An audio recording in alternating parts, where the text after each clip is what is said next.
지난 시간에는 교사가 던지는 질문의 무게가 아이들의 사고 깊이를 어떻게 바꾸는지 살펴보았습니다. 하지만 수업을 하다 보면 이런 고민이 드실 겁니다. 선생님이 내가 질문하는 것도 중요하지만 대체 우리 아이들은 왜 입을 떼지 않을까? 슬라이드 속 이미지처럼 아이들의 생각이라는 굳게 닫힌 문을 열기 위해서는 특별한 열쇠가 필요합니다. 오늘 교사의 질문을 넘어 학생 스스로 질문을 만들어내는 수업 비법에 대해서 이야기해 보겠습니다. 교실을 바꾸는 깊이 있는 학습, 그 두 번째 마스터 키를 지금 공개합니다. 수업이 끝나갈 무렵 혹은 활동을 안내한 뒤 우리는 습관적으로 묻습니다. 자, 여러분, 질문 있어요? 그때 교실에 흐르는 그 어색한 정적을 기억하시나요? 간혹 손을 든 아이가 선생님, 화장실 가도 돼요? 라고 물으면 맥이 탁 풀리기도 하죠. 선생님들, 우리 아이들은 호기심이 없는 것이 아닙니다. 쉬는 시간만 되면 세상 모든 게 궁금한 호기심 덩어리들이죠. 문제는 질문하는 방법을 모르거나 혹은 틀린 질문을 해서 망신당할까 봐 두렵기 때문입니다. 오늘 저는 아이들의 닫힌 입을 여는 마스터키, 질문 생성 기술을 전수해 드리겠습니다. 가장 먼저 필요한 것은 교실의 문화를 바꾸는 패러다임 시프트입니다. 과거의 수업은 교사가 묻고 학생이 답을 맞히는 수동적 학습이었습니다. 하지만 우리가 지향하는 미래의 수업은 학생이 질문을 던지고 우리 모두가 함께 답을 찾아가는 능동적 탐구의 장입니다. 선생님들, 내일부터 교실에서 이렇게 선언해 보세요. 우리 반에서는 정답을 맞히는 사람보다 남들이 생각 못한 질문을 하는 사람이 진짜 고수야. 수업 시간 5분을 답을 찾는 시간이 아니라 질문을 만드는 시간으로 명시해서 배정하는 것만으로도 아이들의 태도는 달라지기 시작합니다. 아이들에게 자유롭게 질문해봐 라고 하면 아이들은 막막해 합니다. 도구가 필요하죠. 제가 가장 추천하는 도구는 바로 Q 매트릭스, 질문 매트릭스입니다. 가로축에는 누가, 언제, 어디서 같은 의문사를, 세로축에는 인가요, 했나요, 한다면 같은 동사를 배치합니다. 이 두 축이 만나는 칸을 연결하면 질문이 자동으로 생성됩니다. 누가 플러스 했나요? 같은 쉬운 질문부터 시작해서 어떻게 플러스 한다면 같은 고급 질문까지 아이들은 이 표 한 장만 있으면 질문 자판기처럼 기발한 질문들을 쏟아내게 됩니다. 구체적으로 신데렐라 이야기를 통해 질문의 수준을 높여볼까요? 레벨 1 사실 확인입니다. 누가 플러스 했나요? 조합입니다. 신데렐라를 괴롭힌 건 누구인가요? 이건 기억 인출이죠. 레벨 2 이유 추론입니다. 왜 플러스 했나요? 입니다. 계모는 왜 신데렐라를 미워했을까요? 질투심이라는 감정을 읽어냅니다. 레벨 3 상상과 가치입니다. 만약 플러스 한다면 입니다.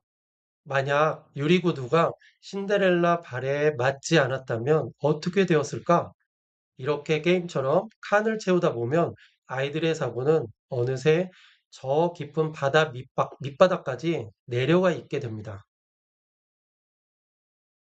과학 수업에 적용해 볼까요?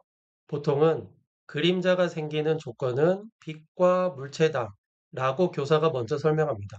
하지만 질문 수업에서는 그림자를 관찰하게 한 뒤 질문 세 가지만 적어와 라고 말합니다. 아이들은 묻습니다. 왜 그림자는 항상 검은색이죠? 본질 탐구죠. 만약 태양이 두 개라면 그림자는 어떻게 될까요? 심화 탐구죠. 어떻게 하면 내 몸에서 그림자를 떼어낼 수 있을까요? 실험 설계입니다. 교사의 100마디 설명보다 아이들이 스스로 던진 이 질문들이 탐구의 가장 강력한 동력이 됩니다. 사회시간, 세종대왕의 업적을 단순히 암기하는 것이 무슨 의미가 있을까요? 대신 만약을 활용한 질문을 던지게 해보세요. 만약 세종대왕이 한글을 만들지 않았다면 지금 우리는 스마트폰 문자를 어떻게 보내고 있을까? 아이들은 답합니다. 한자로 써야 하니 너무 어려울 거예요. 이모티콘만 보낼걸요? 영어로 썼을지도 몰라요. 이 과정을 통해 아이들은 한글의 편리함과 자주성이라는 핵심 가치를 가슴 깊이 스스로 깨닫게 됩니다. 이것이 진짜 공부입니다.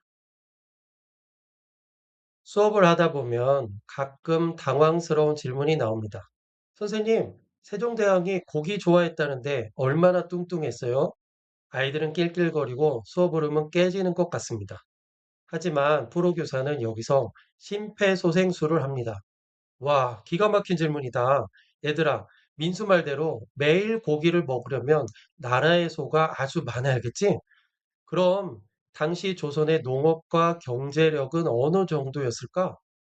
가십성 질문을 탐구 질문으로 습격시키는 이 피벗 기술이 이것이 바로 교사의 전문성입니다.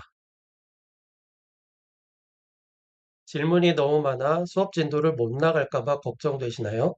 그럴 땐 질문 주차장을 활용해 보세요. 수업 중 떠오르는 질문은 즉시 말하지 않고 포스트잇에 써서 칠판 구석 주차장에 붙여둡니다. 교사는 수업 마지막 5분에 이 질문들을 검토합니다. 그리고 그중 가장 빛나는 질문을 명예의 전당에 올려보세요. 민수가 만든 이 질문은 정말 훌륭해서 내일 수업 주제로 써보자 라고 격려해 주시면 그 아이는 내일부터 질문의 왕이 될 것입니다. 질문도 습관입니다. 매일 수업 시간에 1분 짝 질문 시간을 가져보세요. 유대인들의 하브루타 방식입니다. 짝과 가위바위보를 해서 이긴 사람이 질문하고 진 사람이 답합니다. 단, 규칙이 있습니다. 네, 아니오라는 끝나는 질문은 안 됩니다. 반드시 왜 혹은 어떻게를 포함해 설명을 해야 하는 문제를 내야 하죠. 친구를 이기기 위해서라도 아이들은 교과서를 꼼꼼히 읽고 기발한 질문을 찾아내려 애씁니다. 교실 전체에 지적 에너지가 넘쳐 흐르는 시간이죠. 선생님들, 우리가 흔히 하는 말이 있죠. 보통의 부모님은 아이가 돌아오면 오늘 선생님 말씀 잘 들었니? 라고 묻습니다. 하지만 유대인 부모님은 오늘 선생님께 어떤 훌륭한 질문을 했니? 라고 묻는다고 하죠. 질문은 머리가 좋아서 하는 게 아닙니다. 모른다는 것을 인정하고 궁금해하는 용기에서 나옵니다. 내일 수업 시간 정답을 맞힌 아이에게 박수를 쳐주기보다 선생님, 이 질문 어때요? 라고 묻는 아이의 반짝이는 눈동자를 먼저 만나보시길 바랍니다. 오늘 우리는 아이들의 입을 여는 마스터 키들에 대해서 배웠습니다. 그런데 아이들이 활발하게 질문하고 답하다 보면 필연적으로 발생하는 문제가 있습니다. 바로 오개념입니다. 말도 안 되는 틀린 지식을 정답이라고 믿는 아이들. 이거 바로 고쳐줘야 할까요? 아니면 스스로 깨달을 때까지 기다려줘야 할까요? 다음 강에서는 5개념을 배움의 보물로 만드는 법에 대해서 나누겠습니다. 오늘도 질문이 살아있는 교실을 위해 애쓰시는 선생님들, 정말 감사합니다.